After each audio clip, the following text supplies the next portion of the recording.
I'd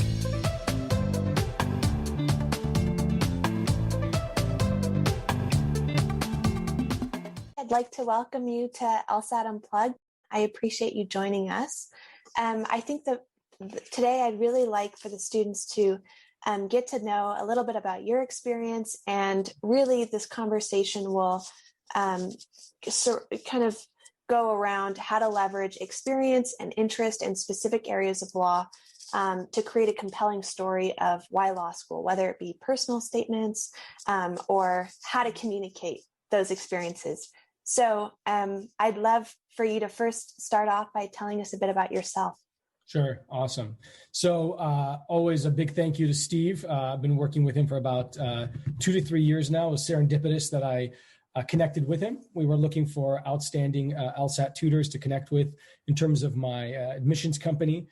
We stumbled upon Steve. We saw his incredible blog and his YouTube station, which is unreal, with amazing content that he provides for free, which we really liked. And so he's had me now, I think it's my 3rd year in a row. So I'm really, really grateful to him and to the team for that. So that's first and foremost. By way of background, I'm an untraditional candidate. And I think hopefully a lot of you will relate to me in some way or other.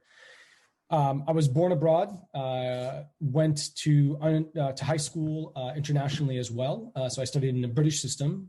So I did the International Baccalaureate and the GCSEs. And then I came to the United States. I started at UCSB. I lived here before as a kid, moved abroad, came back to do my undergraduate at UCSB, then transferred to UCLA.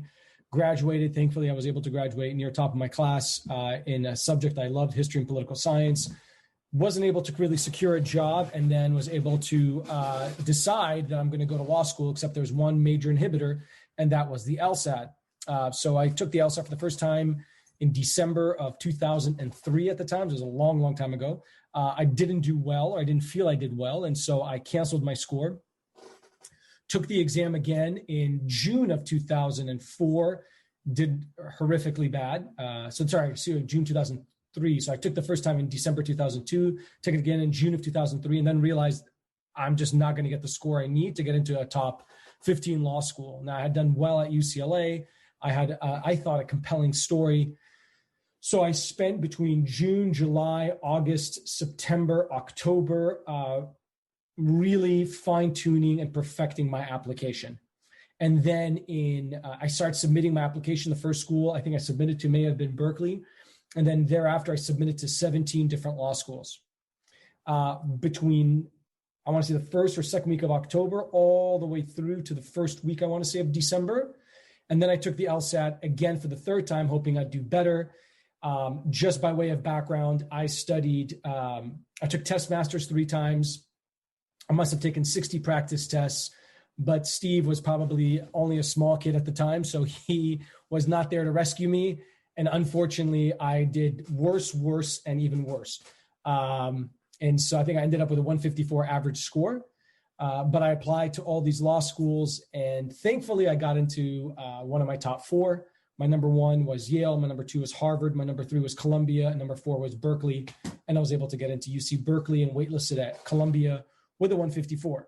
And I would attribute that to my grades, but also, and I would say a lot to do with the story I told.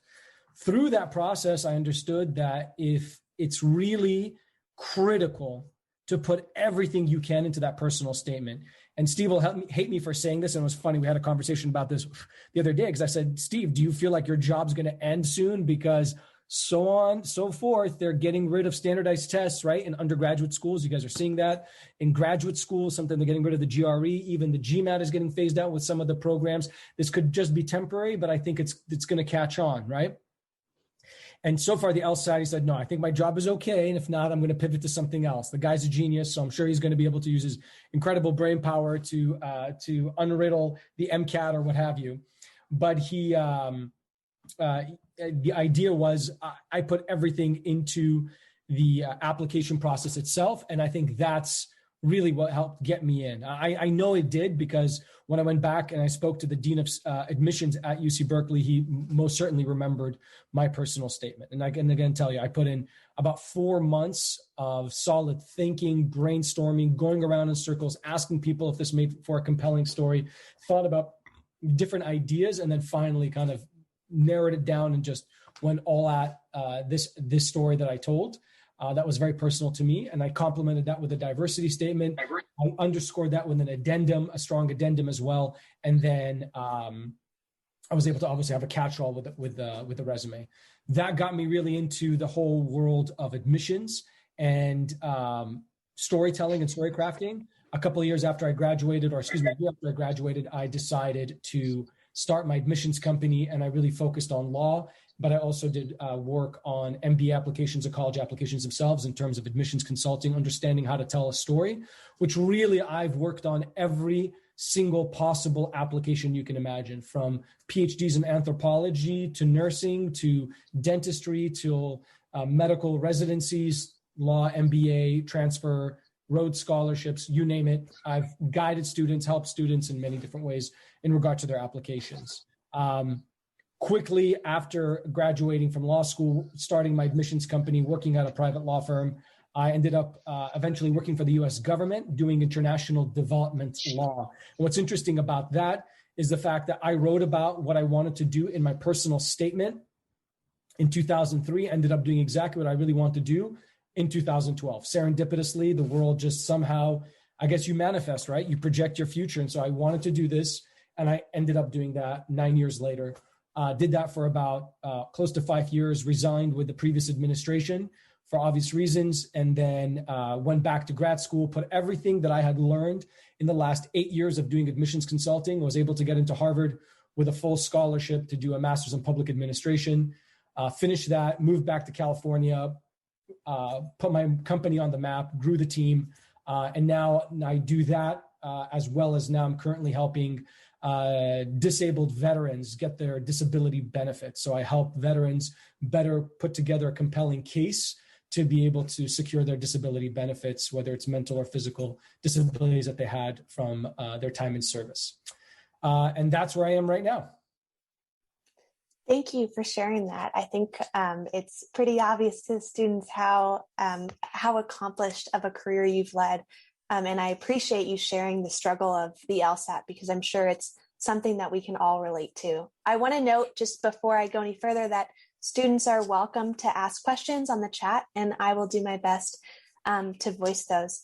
And so I think that it's, you seem very passionate about the art of storytelling and the importance of using storytelling to convey your experiences and really what makes you unique. And so for students at the beginning of that process, what advice would you give them in navigating what story they're going to tell or how to tell that story? And what did that look like in your experience? So I feel like a lot of people have a few compelling stories, right?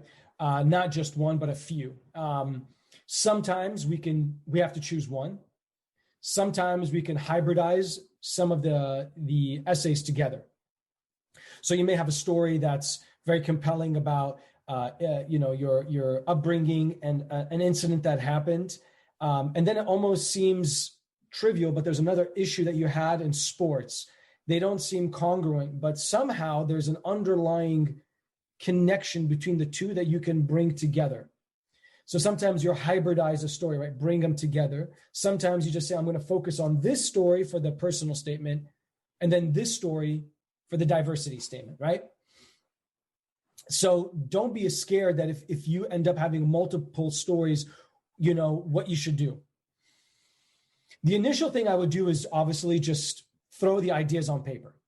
And it's literally mind mapping, right? You guys ever mind map? It looks something like, I'm old school, sorry. I use pens and paper still. So let's imagine you've got something in here and you have that incident, right? So you have the incident right here in the middle. And then you're thinking to yourself, okay, well, I know I was scared. I know this led me to take this internship. I know this led me to meet this individual. I know this. Well, then you talk about the internship here. right? And then you say, okay, internship, but then that led me to do this publication that I did, right? And you see, like, you slowly start building it out, right? Something like that. And you just slowly start mind mapping this thing. And you say, okay, that may be the most compelling. But then you realize, you know what? No, I keep putting this at the center, but really what it should be that internship. It was really hot. I'll give you the example that I used. I had two stories I wanted to go with. One that was interesting and one that was compelling and personal. The interesting one was that I got, back in the day, I bought a laptop on eBay. I never forget it. And the guy never sent me the laptop. He was actually located in beautiful Calgary, I think, in Alberta. And I tracked him down. And for 2 years, I finally found the guy, and the police caught him. And they gave me, I was the only person that they gave restitution to, which they gave some kind of compensation for having gone through that. And I want to write about that to illustrate my sense of determination, my sense of resilience and desire to seek justice, right?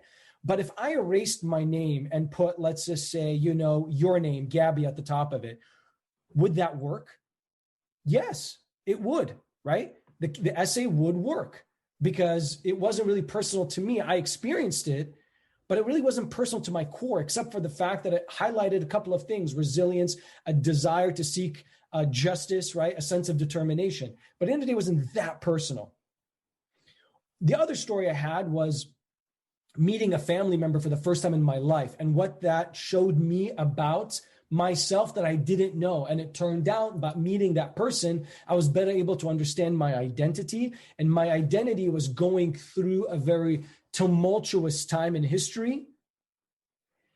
And part of that tumultuous nature of its political, landscape was law. And so I was able to really kind of carve out something that talked about my identity, something to talk about my family, something to talk about me personally, and something that talked about my future. It was a no-brainer. If one of them really illustrated certain attributes I had, the other one illustrated every aspect of me. And that's how I decided to go with that story. Now, not everybody will have a story like that. So what you really have to ask yourself is, number one, you've got a question to ask, which is, what is it in your life that is driving your decision to go to law school? The other essay, the diversity statement, is asking you, what is it about who you are that's going to be able to add value to the class? So you really want to think about what it is and create that element of continuity, that story that says, I started with X, then I went to Y, I did Z, and now I've got to go here. Otherwise, if I don't go here, then everything was for nothing. Does that make sense? So it's what you need to do is, as I said, the first step is just throw down ideas, things that really make you unique. And the easiest way I do this for my clients is to say to them, guys, write 10 things that you have to see in your application. 10 things, right? So we got a guy here, Ben, right? I love the fact that you have your camera. Thank you for having your camera on, because now I can see human beings, not names. If you guys can put your cameras on, I would love it. It would mean a lot to me. So Ben, for example, you have 10 things that you want to put in there. Sports, something that you did actively, a place you traveled to, a volunteer experience you had, an issue you had with your mom, an issue you had with your sibling, an issue that you had in terms of an identity crisis you had, a class you took, right? An award you won, right? A certificate you received, right? So, things like that, you're like, these are so core to my identity. These are so core. These milestones, these markers in my life are so important, right?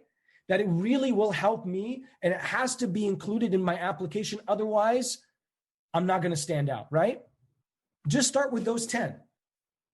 Once you start thinking about all those 10 you put on paper, you're like, okay, now there's no way I'm going to put 10 of these things in my personal statement, right, guys? There's just no way.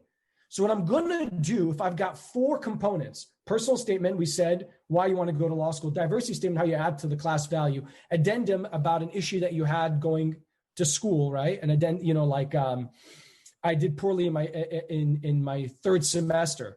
Let's say Ben had an issue where, he was helping a sibling and he had to work a full-time job or a part-time job.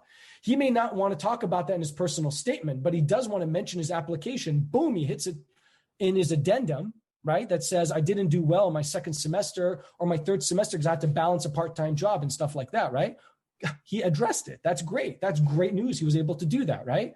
And then whatever he wasn't able to include in all those other 3 documents gets tossed in the resume. right? Unless it's a incident that happened that can't be tied to a thing you want to put in your resume.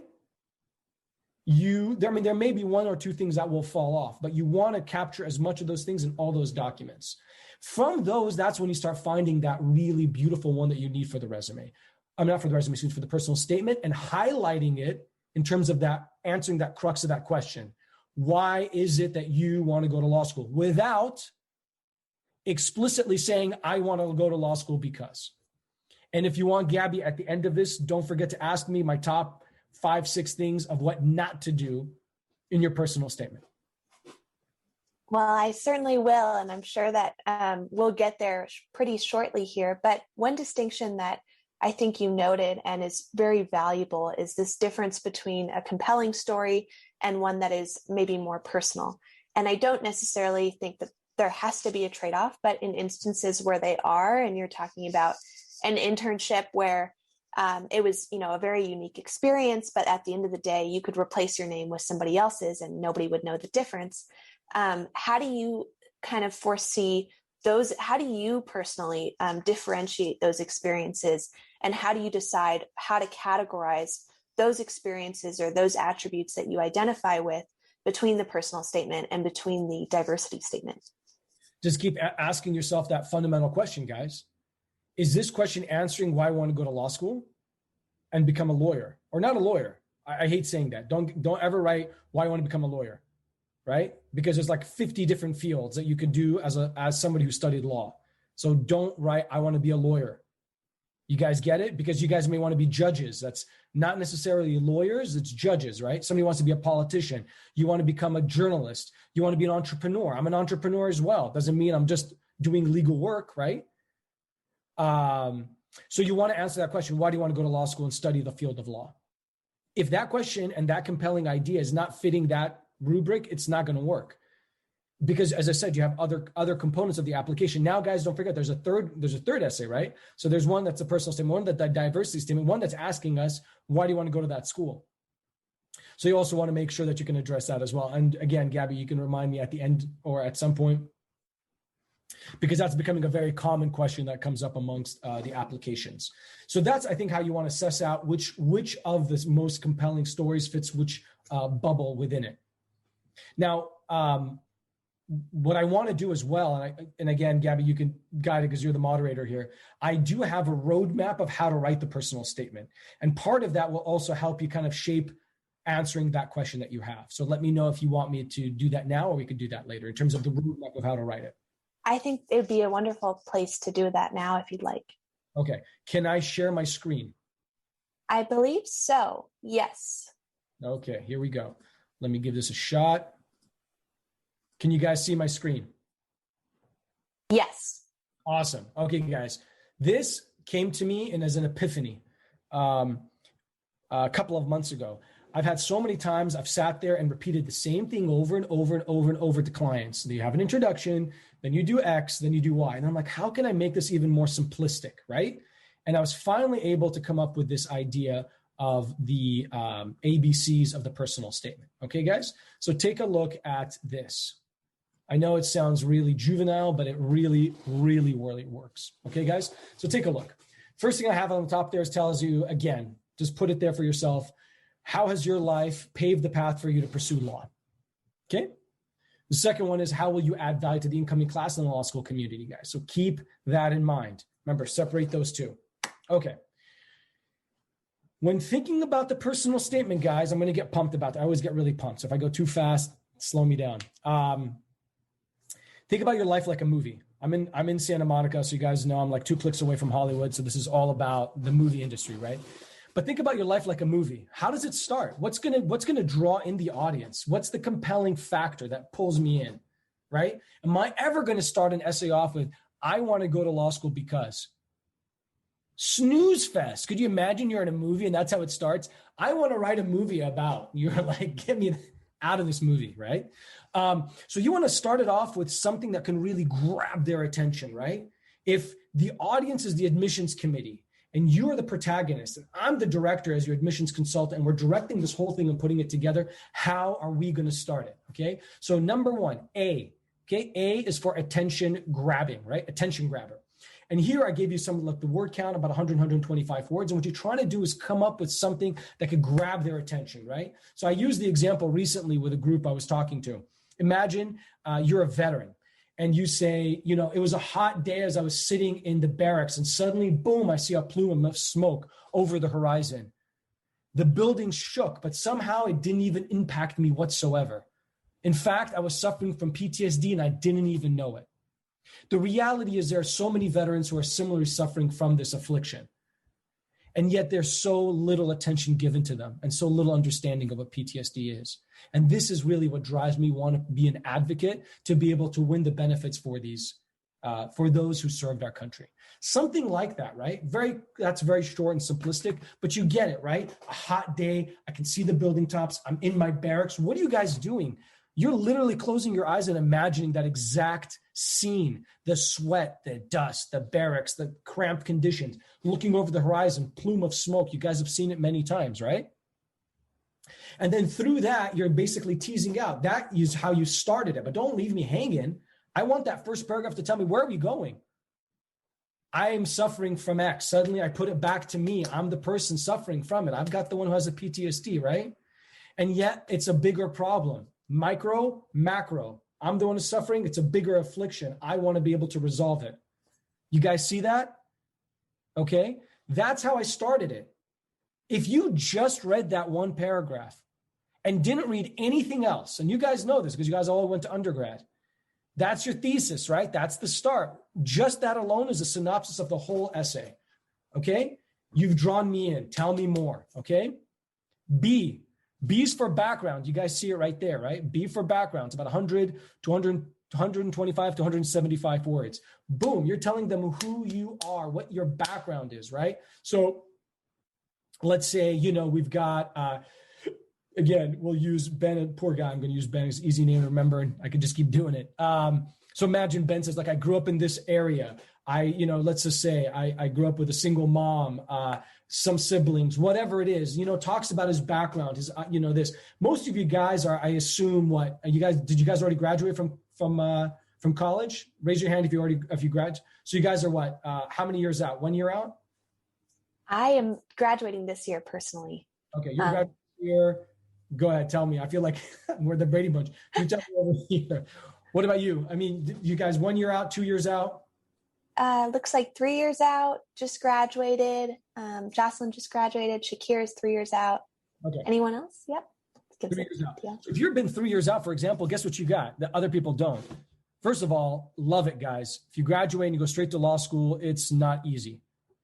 Okay. Some people tell you to do that because they're worried that you'll lose momentum, right? I took about 2 years out, but you get also professional experience, right? So most of you guys can talk about the professional experience aspect as well. So when you're talking about background, the most important thing, guys, is your core identity. That's what you're trying to tease out there through your experiences. We're trying to find your core identity and your values. Core identity and values. Why? Because core identity and values, if you stick to them, they become what? Authentic. And if you abide, right, by what you believe in and you live by what you believe in, you are authentic. And if you're authentic in this world where there's so much inauthenticity, right, you're compelling, you're interesting, you're believable, you're trustworthy, and you're someone I want to have in my class. Does that make sense? So that B background is really going to plant the seeds for your identity, for your core, for those things you value. For me, I was born abroad, right? I traveled when I was a kid. For me, my identity is a lot to do with culturalism, diversity, compassion, EQ, travel, right? A sense of seizing the moment. That's really what makes me who I am, right? And so I was able to tease that out just from that beginning, from that background, right? So think about that. That background's about who you are and what you believe in and your values, right? C is for career. Now that you've grabbed my attention, now that you've told me who you are, now I want to know, what have you been doing about who you are? Are you living to the values that you stand by? If you tell me you're compassionate and you've never volunteered, I'm not buying it. I'm not buying it. I'm not. Don't tell me when you're 65 and retired, you're going to give back. I don't believe in that crap. If you're not giving back now in some way or other, mentoring other people, doing these things that you guys are doing, then something's off. So don't tell me you're compassionate. Tell me you're not compassionate. Tell me you want to make a lot of money. I'll believe that, right? I'll believe it, right? But don't tell me you're compassionate. You don't stand by what you do. Career is for answering that question. And career can come if you guys are like you, Gabby, you're still in school, so you may not have a lot of professional experience. You're going to basically say, you're going to talk a lot about the experience that you've had in college, the student organizations you've been part of, the classes that you've taken, the experiences that you had in college, any volunteer experiences in college, right? For some of those, you said there was somebody here that had 2 or 3 years of experience. Those guys probably worked maybe at a law firm or worked in some capacity, right? I worked at a law firm. So I was able to talk about the fact that what I wanted to do was go back to my country of origin and help create laws that would allow more legal recourse and equitability across the board. And by working at a law firm, I got a better sense of what the law can do, at least in a corporate or commercial environment. It wasn't ideal, but it is what I had, and I surrendered to that fact. Okay? So your career tells you, this is who I am, and this is what I've done about it. Okay? That's C. D. D is for direction. Now that you've told me who you are, what you've been doing about it, now you're going to tell me, here's where I want to go. I'm doing this, but here's really where I want to go.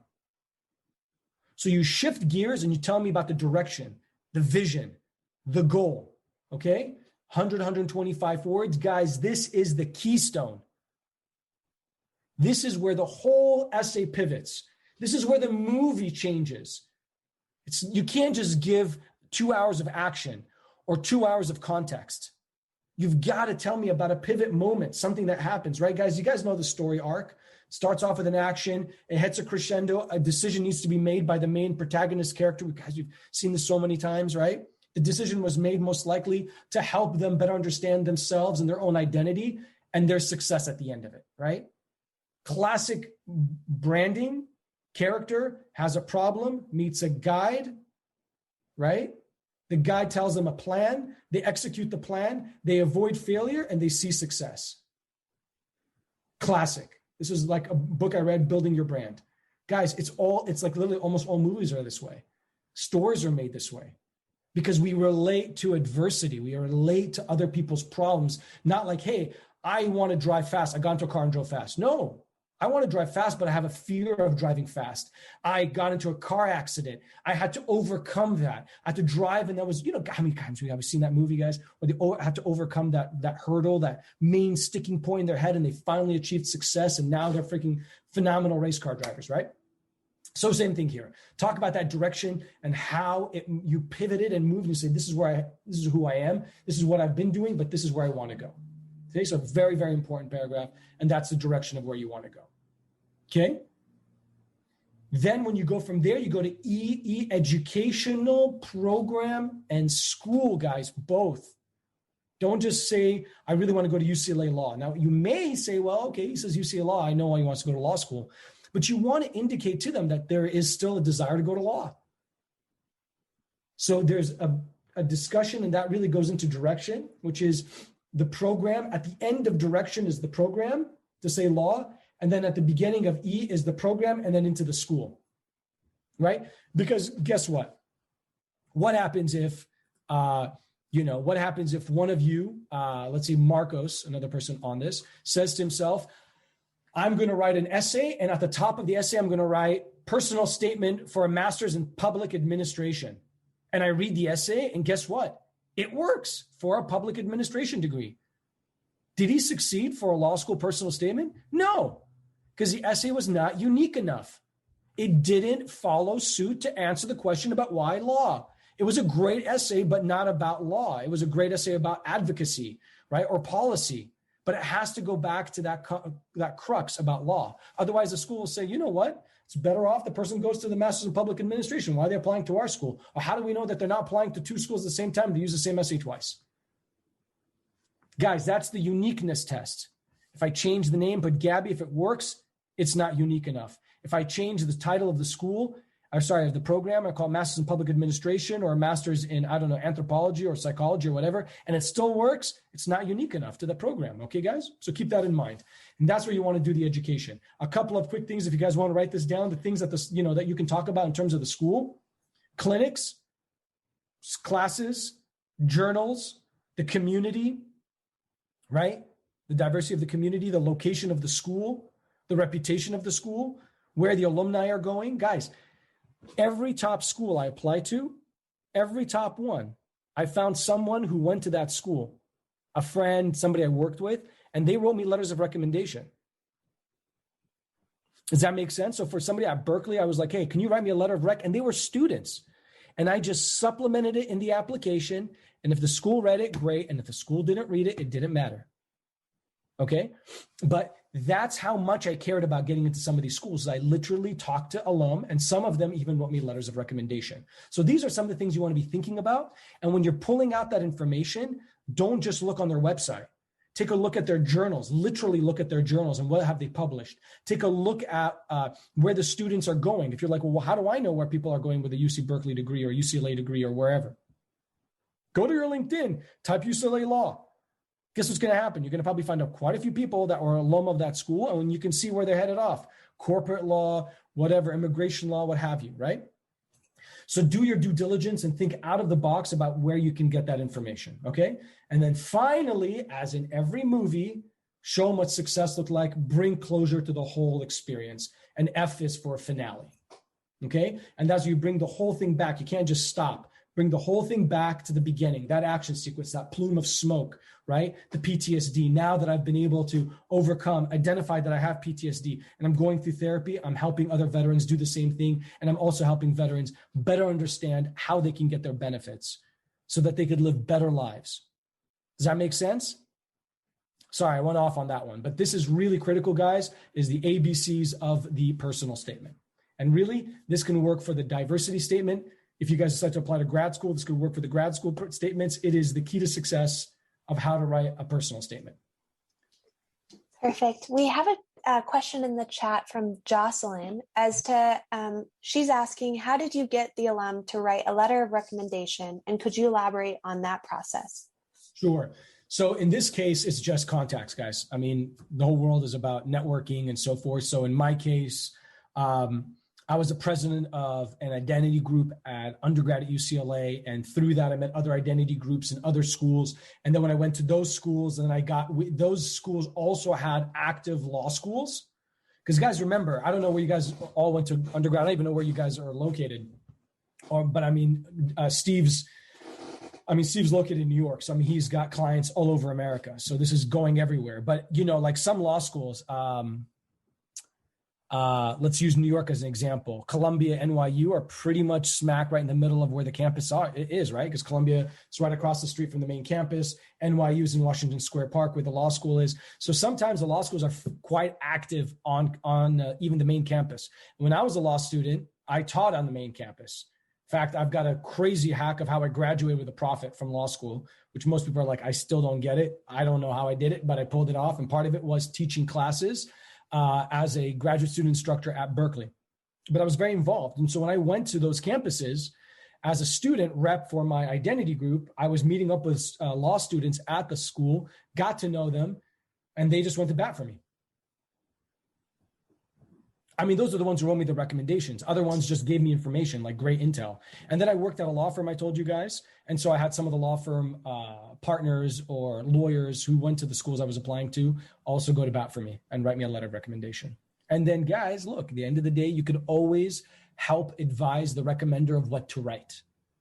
You don't just say, write me a rec. Guys, there's nothing worse. Wow. After all these years of working in business and so forth, there's nothing worse than telling people a big ask with nothing with it. Hey, Ben, do you mind if you can run faster or something like that? And he's gonna be like, what? How?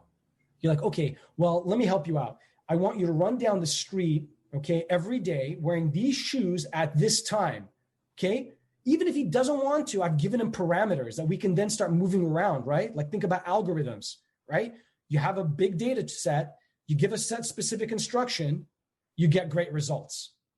Instructions suck, results suck. Feeling me? I just figured that one out because I didn't even know what the hell an algorithm was really until I actually start researching it. But it's exactly how you want to do it. So if you go to a recommender, right, ask them, listen, I would really be honored if you can write me a recommendation. Here's how I did in your class. Here's my resume. Here's a sample of my personal statement. Here's really what I was hoping that, the direction of where I'd like the personal statement to go with your, with all due respect, if that's something that you can do for me. That person's hesitating, get away from them. You don't need lukewarm, mediocre letters, okay? You want to get top-notch cheerleaders because the people who are getting to the top schools are the ones who have phenomenal letters of rec, okay? So give them a little direction, give them a heads up, and make it so easy with the instructions, not where you baby them, but give them enough instruction so that they feel very, very at ease to be able to execute a great letter of rec for you. Because guys, when the LSAT is not as important as it was maybe 10 years ago because of how standardized testing is waning, recommendations are becoming super important. Personal statements and applications are becoming super important. So you don't want to go wrong, especially on the recommendations. I appreciate you breaking down that process for us. And one thing that seems so evident in your framework as to how to write a personal statement, and even in that note, is how thorough you are throughout every single stage of the process. And I think I, as well as other students, can really take that away from this conversation. Ben had a question regarding the tone of the personal statement, and specifically, how do you convey the tone of overcoming adversity in a way that's authentic and unique, but not, he used the word dramatic. Yeah, so where do you stop? And that's going to be one of my top do not do's. You don't want to come out on a personal statement and it's just cry me a river. You're throwing every emotional cue and it's ending up with nothing. Like you're just talking about your life and this, and then it doesn't kind of go down that path to why law school. I think you want to be somewhat, you want to make it dramatic in some ways, right? But you want to temper it so it's not over the top. When it starts becoming over the top to the point that your emotions, when it's like you get emotional and a movie starts choking up and then it gets so over and extra, you're like, wow, okay, now you lost me, right? You want that balance. You want to be moved by it. If you're not moved by it, if you're not aha'd by it, then you miss the mark. But if you're throwing everything at it where it just becomes so much ideas to the point that you've desensitized the reader, that's when you know you've gone overboard. And listen, Ben, you've got to show a sample of this to someone, because here's another thing. Here's a small hack. If you ever want to show this to somebody, your personal statement, show it to 3 people. Max. Someone who knows you very well, but may not know the law school admissions process, but somebody knows you very well. A mentor, a good friend, somebody you trust, right? Number 2, someone whose English is on point, who can read through and be like, oops, this paragraph is just not flowing to this. This sentence structure is off, right? At least we can give you that from that objective standard. And the third person is someone who knows a law school admissions process well or has been to law school themselves. If you can find that trifecta, booyah, go get them. Chances are you're not going to be able to find all 3, but those are the 3 people. So when you write that essay and you're like, I'm worried about being over the top, too extra, too embellishing, start with too embellishing and extra, Ben, and then scale it back. Because sometimes it's harder to write a story and then add more emotion to it. Sometimes the people who read it, they may miss the mark and then you end up writing something dry. So I'd rather be more emotional and then tone it down than start off with something bare bones and then try to build it up, because sometimes it's harder to do it that way. Thank you. And we also had another question from a student asking whether it's okay or how would you navigate writing about the adversity that somebody else's experience or adversity that somebody else has overcome, but that has inspired you to pursue a degree in law? It really comes down to how close in proximity you are to that individual. Don't tell me, Gandhi, and don't tell me MLK, because that story's been told too many times. If that person's inspired you, but they inspired your professor, your high school teacher, who then inspired you, that degree of separation is closer. It makes more sense to me, right? There's no way you can tell me you were that inspired by MLK that your whole life trajectory went based on that individual, right? You have to find someone that was close to you, right? Someone that was there, that touched you, or that was just 1 degree of separation removed from you, right? That really helps. If you can't do that, you need to mention their story and the inspiration and how they inspired you, but you've got to put it back into your life, right? Many women probably are talking about Kamala Harris, an incredible story, right? But if you sit there and talk about Kamala Harris and the fact, with her mom raising her, then her mom passing away and her sister being, a badass, and she's awesome. And then she got dinged for, when she was the California Attorney General, and, she got a lot of, flack for that, and being, a senator, and, some of her guys, if half your essay is written about her, that's a problem. You guys want to start with it, talk about that, but then talk about how that impacted you. It's so critical. I cannot tell you, that's one of the biggest faults, is when people just start talking way too much about one individual, and then it takes away from who they are. But anchoring a story in someone else's experience is also a great way, right? Somebody somebody's doing something on immigration, and then you talk about, when I met, Maria, and Maria was a dreamer, and her mother had crossed, and then you talk about that. That's interesting. But then always go back to yourself. Just kind of anchor it in, or at least provide us with a little context of the story to give us a little humanity, but don't make it about them. In the end of the day, it's a personal statement. It's about you. No, thank you, Hamada. And I definitely relate to that importance of tying everything back, because in my own personal statements, I found that my readers got lost when I didn't do a good job of that. So really important to drive home the message. So I actually just wanted to go take a couple steps back to that framework that you walked us through, and really ask you to speak to your experience of tying your career interest into, I believe it was the D, I drive through. Was that what? Yeah. And so for you, how would you advise students that are trying to navigate their interest in a specific area of law? And how would you advise students who are looking to perhaps tie that interest in that specific area of law into the school that they are interested in? Or you mentioned, the importance of really addressing key programs or classes or journals within a school to drive home the message that this is the law school I'd like to go to. Well, if you're one of the lucky ones that knows what you want to do with a law degree, and I say very lucky, right, because not everybody's going to know, then everything falls together beautifully, right? So if my goal was to do international law or international development law, it fits perfectly, right? Because then I looked at the school, I looked at what law journals they had, what classes they had, right? Where the alumni went, and I was able to tie all that together. I want to study X, and Professor X is brilliant at this, and I'd love to study with them. And there's a clinic on international justice that I really would like to be involved in so I can get more practical experience. And I would love to write on the International Law Journal, because I think I can really put some of my ideas and scholarship onto paper, as well as critique others' ideas in this space. And I believe that your school will be able to provide me with a holistic perspective in terms of the community, in terms of the extracurriculars, and in terms of the academic environment that will allow me to flourish and, cut my teeth in this space that I really want to pursue upon graduation. Now, some schools will not be able to provide you with a strong international relations program, or international law program. So, one of you guys will come back to me and say, hey, I really want to do immigration law. I mean, immigration law is a classic where most schools are good at that. I really want to do intellectual property rights law, right? But some of the schools I'm looking at don't have a very strong one. What do I do?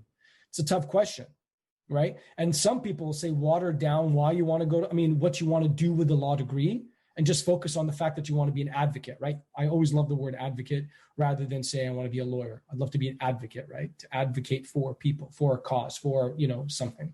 So you can keep that a little bit more general and get less specific. And nobody's going to ding you if you don't know what you want to do with the law degree afterwards, other than just some type of advocacy work.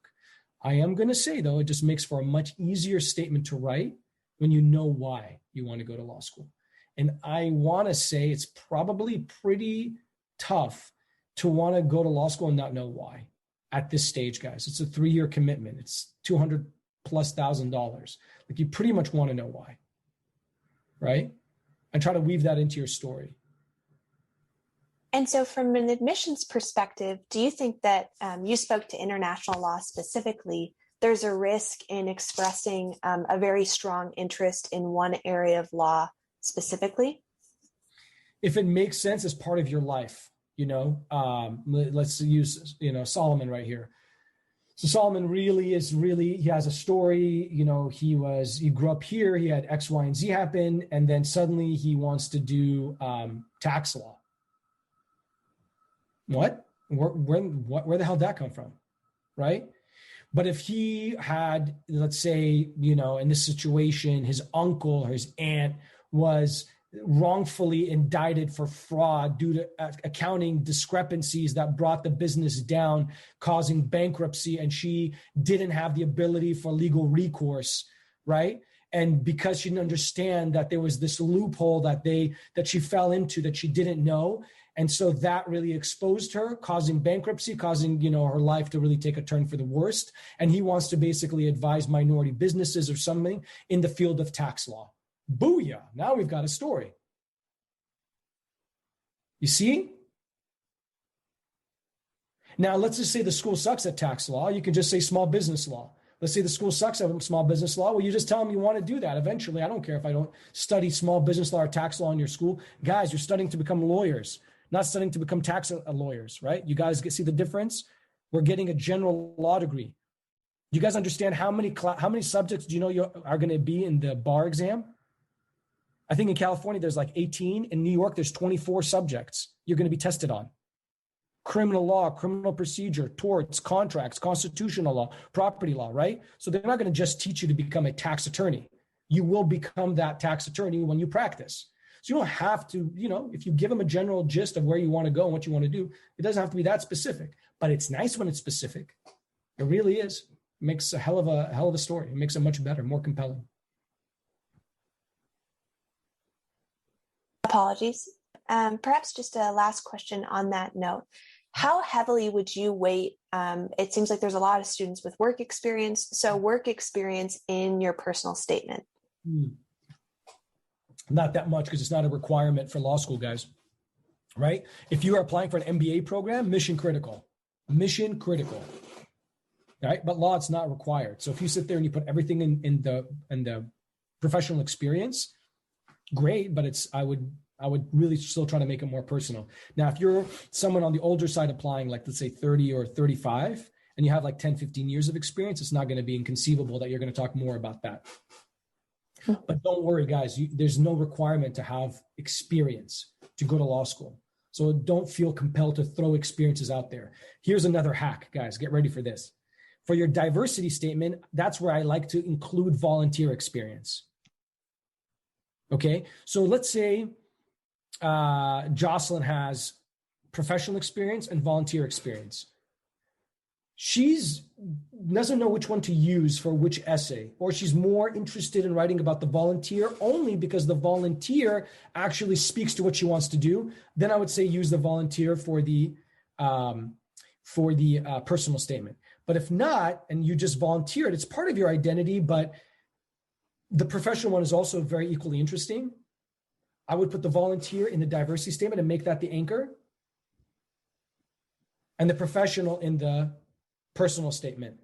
Not make it the anchor, but make it part of the story. But I can tell you, you do not want to write a personal statement and a diversity statement that are so similar. They're complementary. In fact, you may even want to plant a couple of little seeds in the personal statement that really will be spelled out in the diversity statement. Okay?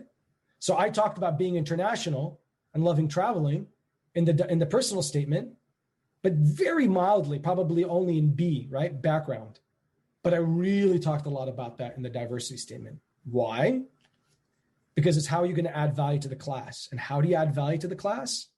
Through the life experiences you've had, the identity you identify with, right? The way that you fraternize with other people. They want to know that you can do well in class, get along with people, add to the class discussions. Remember, guys, law school is all about the Socratic method, right? It's a lot about asking questions to get to the answers, right? It's a lot about, it's not just talk down from the professor to the students. The students have to report back to the professor and to the group.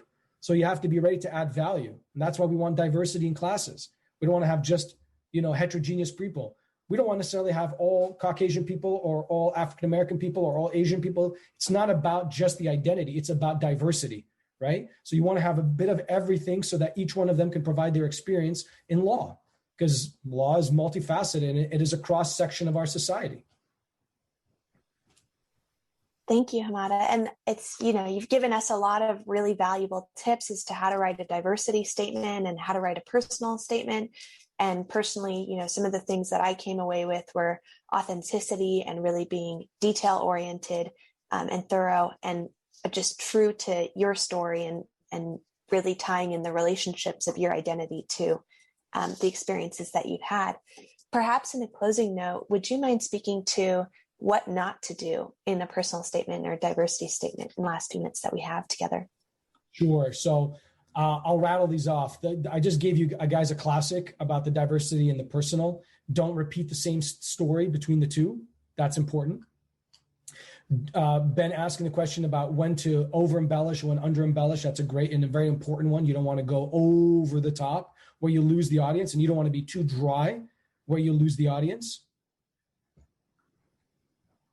You want to make sure that you tie everything together so there's an element of continuity between who you are, what you've done, and what you want to do. You don't want there to be a break in the middle of it. Who you are, then what you've done is completely errant, and then what you want to do is completely errant. There has to be an element of continuity along all the way, right? Make sure to read your personal statement over and over and over and over and again, because you're applying to law school. And being meticulous and having a strong attention to detail is important for the law degree, right? And for the legal career. You don't want to be making mistakes when you're providing opinions to judges, because they'll catch that, right? So you want to make sure that you're very meticulous. Don't give your statement to too many people to read, because when you have too many cooks in the kitchen, people are going to give you a ton of different opinions. I gave you guys the 3 that you want to give it to. If all those 3 can be 2 or 1, even better. Don't overshare your personal statement with other people, because you'll get too many opinions, which will throw you off. Do not write your personal statement in the last minute thinking, hey, you know what? I got a 173. I hate you for getting the 173, because I knew if I had a 3.0 and a 173, I would probably got into Columbia, because it's the most annoying thing. I can't stand the LSAT. Sorry, guys. Sorry, Steve. I hate that exam, right? It broke me. I passed the bar in California, the hardest bar, the first time I took it. I took the LSAT 3 times. I still screwed it up. So for me, it didn't work. So don't bank, though, on the LSAT, because, you could get a 173 and have a 3.0, right? But you still want to bank on a great personal statement to put it all together, guys, because the more compelling you are, the higher the chances you get into a better school. And here's the best part. You start playing one school off the other school to get more financial aid. Columbia, Harvard, I got into both of you guys, or Harvard, Yale, I got into both, right? But Harvard, I really want to go to you, but, Yale's also compelling. Well, how about I give you a little bit, as they say, I wet your beak. I give you like $10,000. Well, yeah, listen, they just gave me 10. What can you do? I can give you 20. Well, listen, Harvard, I really want to go. I'm going to have to stop the buck, but it's going to give you 30. Hey, that's great. That's better than nothing, right? So you want to make sure that you're the best candidate possible. So don't leave your application to the last minute. Okay. And I would say I had written another one for you guys. Here's a great one.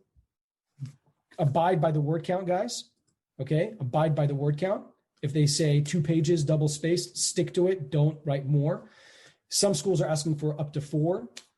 Don't feel compelled to write 4 and just shove information in there, right? So just keep it kind of tight within that. And I'll leave the last one to don't give any false information, guys.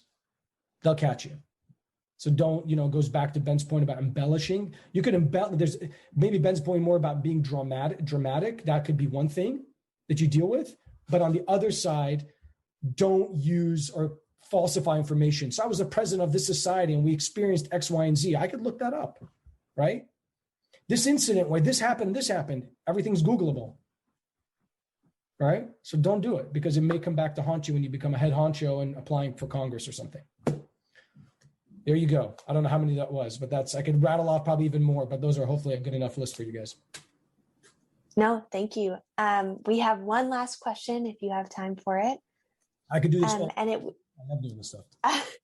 Yeah, I really appreciate how passionate you are about this subject. So Ben asks, do you think that addendum essays are more important if you are an older person applying? What are addendums more important when you're an older student applying?